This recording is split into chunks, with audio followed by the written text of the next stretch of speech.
Bonjour à tous. Avec le gel des pensions, avec les peurs concernant le système même des retraites, avec aussi les coûts exorbitants de la dépendance, eh bien, la vente en viager intéresse de plus en plus de monde. C'est peut-être une solution d'ailleurs pour le troisième âge. Il y a du pour, il y a du contre. On va faire le tri dans tout ça. Oui, alors l'équation finalement est assez simple. D'un côté, des pensions qui diminuent ou qui stagnent. De l'autre, des frais qui ne cessent d'augmenter, prise en charge à domicile, accompagnement accompagné et adapté. Et au final, eh bien, une perte d'argent mensuelle qui peut rapidement grignoter vos économies. Voilà pourquoi on parle de plus en plus de ventes en viager. Mais qu'est-ce que c'est exactement? Comment ça marche? Est-ce une bonne idée pour vous? On en parle avec Gaëtan Blix. Bonjour. Bonjour. Vous êtes notaire et porte-parole de notaire.be et puis à vos côtés Nathalie Scrivers. Bonjour. Bonjour. Vous êtes directrice de l'agence immobilière Le Viager. Alors la première question est pour vous. Est-ce que vous avez vous aussi la sensation que de plus en plus de personnes viennent de votre agence avec ce type de questions? Qu'est-ce que c'est que le viager? Comment ça marche? Et pourquoi pas moi?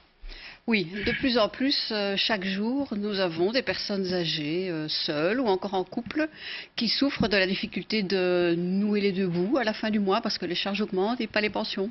Et donc, de plus en plus, ce cas se présente et nous sommes là pour les conseiller au mieux, pour trouver la meilleure formule. Est-ce que vous leur dites à chaque fois c'est une bonne opportunité ou est-ce que vous essayez de nuancer pour qui est-ce que ce serait une bonne idée?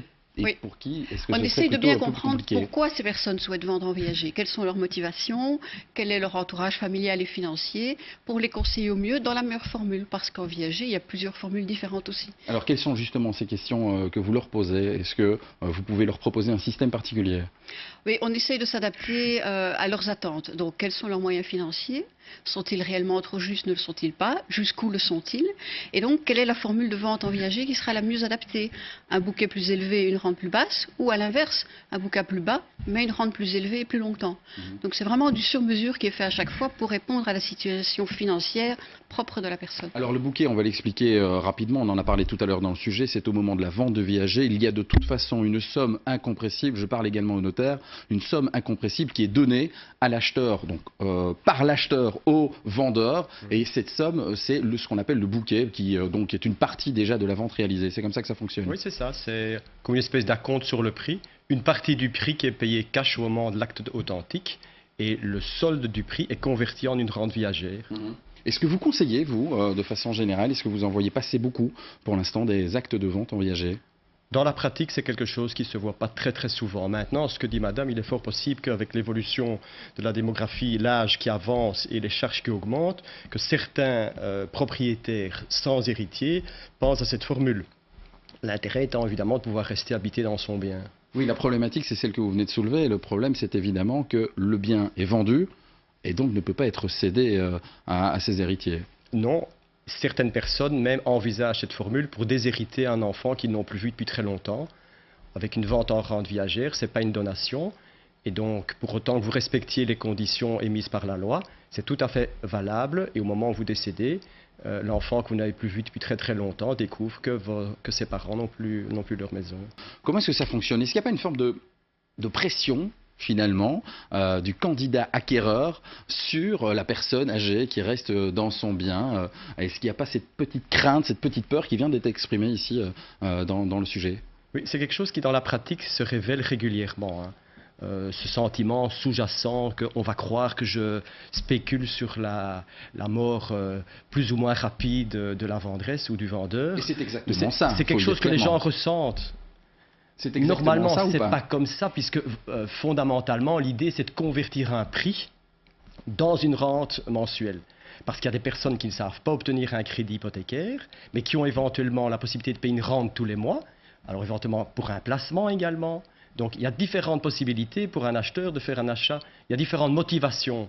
Et pour le vendeur aussi. Donc si les motivations des deux parties sont bien respectées, la formule est formidable. Au départ, la formule est toujours équilibrée. On calcule un prix qui est le plus juste et le plus équilibré pour les deux parties. On évalue un bien à 200 000 €. Le bouquet, c'est quoi en général? C'est combien de pourcents? 50% de la somme? Non, jamais. On va dire 20 000 €. 20 000 € sur 200 000, oui. 20 000 €, là on est dans du classique. Et au niveau de la rente, on va être dans les 600, 650 € de rente. Quelque chose comme ça. Mais le problème, c'est qu'il y a une date charnière à partir de laquelle l'acheteur fait une mauvaise opération. Est-ce que ça peut être stressant à ce moment-là pour le vendeur ou pas? Non, parce que le vendeur, une fois que l'opération est terminée, il reste habité chez lui. Je veux dire, quelque part, il oublie à un moment donné qu'il a vendu en viager. Ça rentre tous les mois. Il vit comme avant, rien ne change. C'est peut-être plutôt l'acheteur, lui, qui va se dire « Oui, maintenant, je commence à faire une mauvaise affaire ». Ça peut arriver. Ceci dit, de nos jours, les rentes sont toujours limitées dans le temps. Donc on met une durée maximum à la rente. Ce qui veut dire que l'investisseur qui achète en viager, parce que souvent c'est un investisseur, eh bien, il a calculé son risque maximum. Il le connaît dès le départ. Oui, et donc, il veut bien aller jusqu'à payer le bien 250 000 au lieu de 200 000. Voilà. Mais à 250 000, il arrête. Alors, et qu'est-ce qui se passe à ce moment-là? Il prend possession du bien? Non, parce que ce qu'on a limité, c'est la durée de paiement de la rente. Par contre, le droit de rester habité chez soi jusqu'à la fin de ses jours, ça n'est pas limité. Donc, quand on arrive à la date limite de paiement de la rente, elle ne rentre plus, mais la personne reste habitée chez elle jusqu'à la fin de ses jours. À quoi faut-il faire attention, selon vous, quand on est justement candidat à cet acte de viager? En tant que vendeur ou en tant qu'acheteur? En tant que vendeur, notamment. Bon, en tant que vendeur, il faut vraiment bien faire calculer votre rente.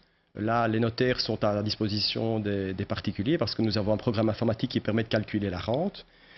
Il faut vraiment que tout soit bien verrouillé, notamment prévoir la clause qui prévoit que si l'acheteur ne paye pas 2 mensualités, il risque de perdre toutes les sommes qu'il a perdues. Il y a une énorme sanction pour l'acheteur si il ne paye pas donc certaines mensualités. Et ce qu'il faut savoir aussi, c'est que si l'acheteur décède avant le vendeur, ses héritiers sont tenus de continuer de payer la rente. Donc c'est tous ces aspects-là qu'il est utile de savoir lorsqu'on veut soit acheter, soit vendre en viager.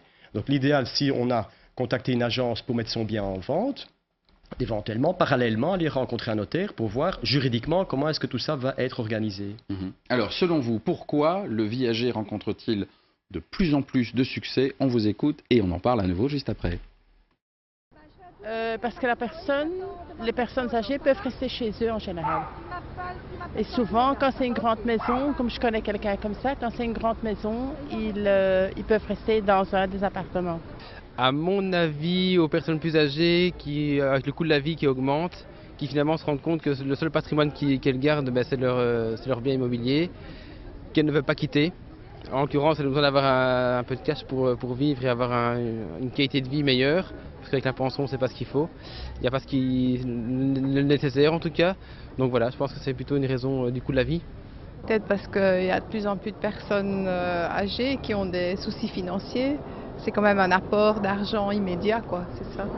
Je suppose que beaucoup de personnes vieillissent, donc ont peut-être des rentrées moins importantes, ont besoin d'assurer leurs arrières, j'imagine.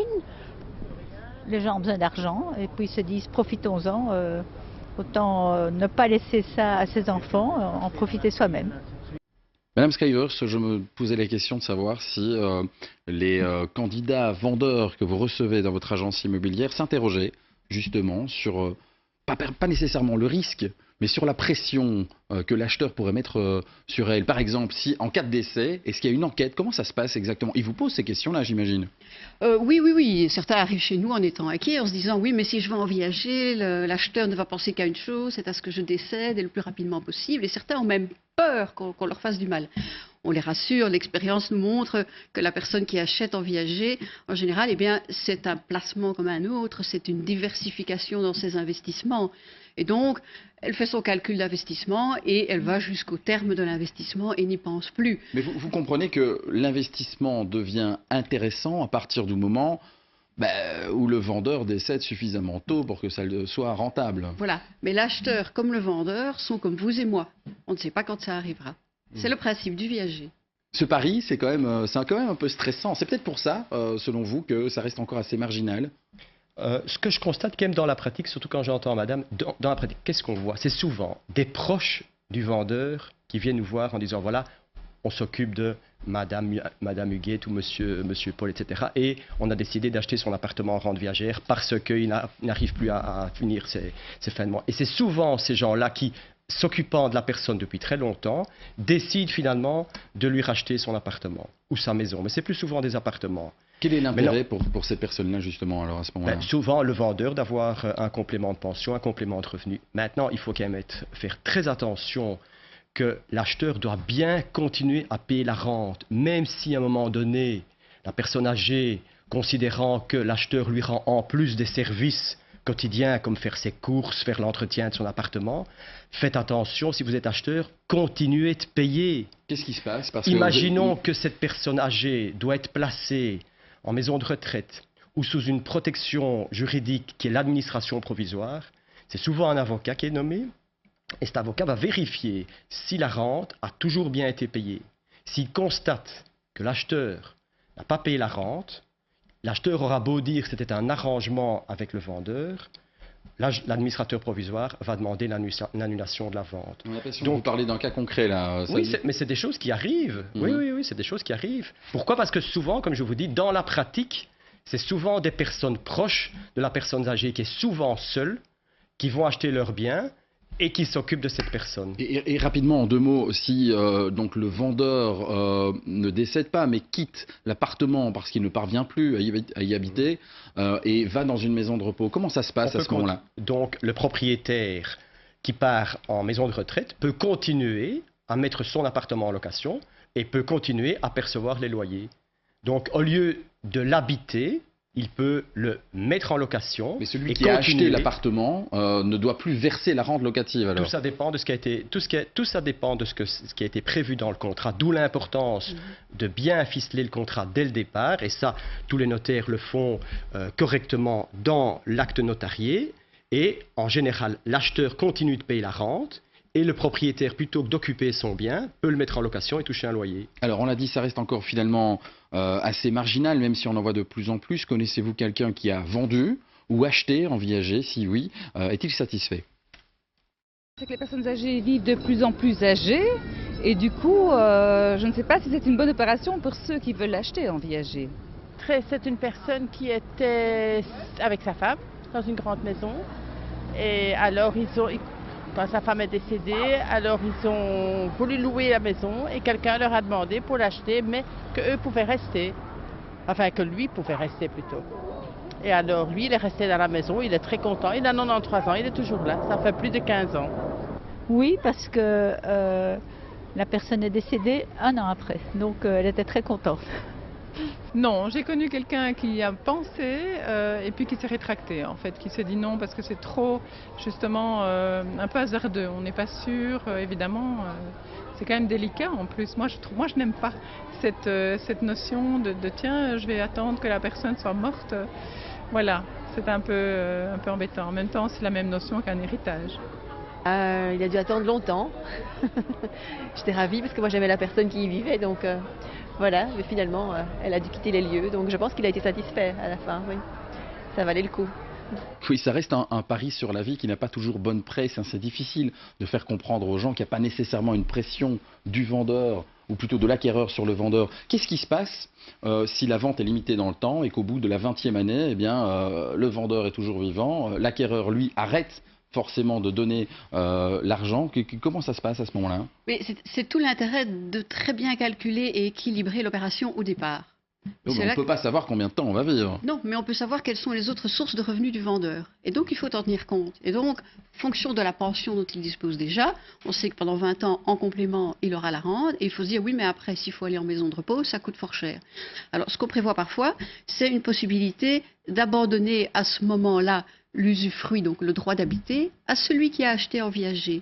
Et en contrepartie, on reçoit un pourcentage du loyer qui prend la place de la rente qui n'existe plus. Et ça se libellise dans le contrat avant, dès le départ. Dès le départ. Il faut tout prévoir dès le départ dans l'acte authentique qui passe chez le notaire. Ça, c'est fondamental. C'est une négociation à laquelle vous assistez, vous, j'imagine, dès le début? Que nous proposons même et que nous suggérons. C'est là que toute notre valeur ajoutée, je pense, c'est de bien faire le point au départ pour que l'opération colle au maximum aux besoins de celui qui vend.